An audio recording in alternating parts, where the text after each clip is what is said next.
a poor neighbourhood of Mauritania's capital, Nouakchott. Habi and her son don't have much, but even so, it's a lot more than they used to have when Habi was a slave to an Arab family. 2 years ago, an organisation campaigning against slavery rescued her from her former masters.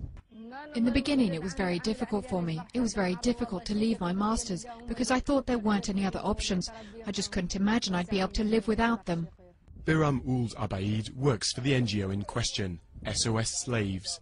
He says it's freed more than 50 slaves over the past 2 years, but that there are thousands more still out there.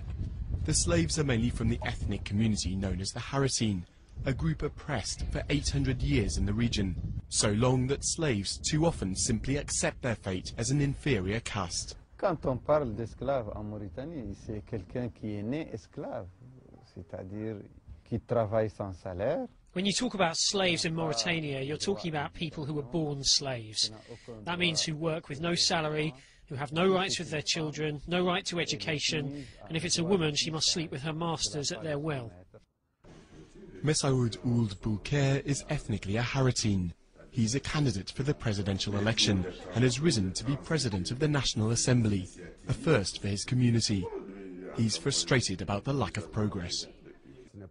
Just because I'm president of the National Assembly doesn't mean that the problems of my community are therefore resolved, or that there's even been any evolution. On the contrary, we're doing everything for the concrete cases of slavery which are on the way.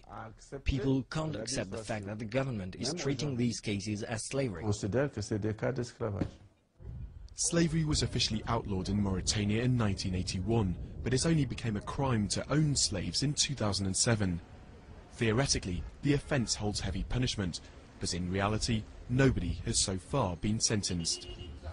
Habi and her son might have been spared from their lives as slaves, but thousands of others haven't yet been so lucky.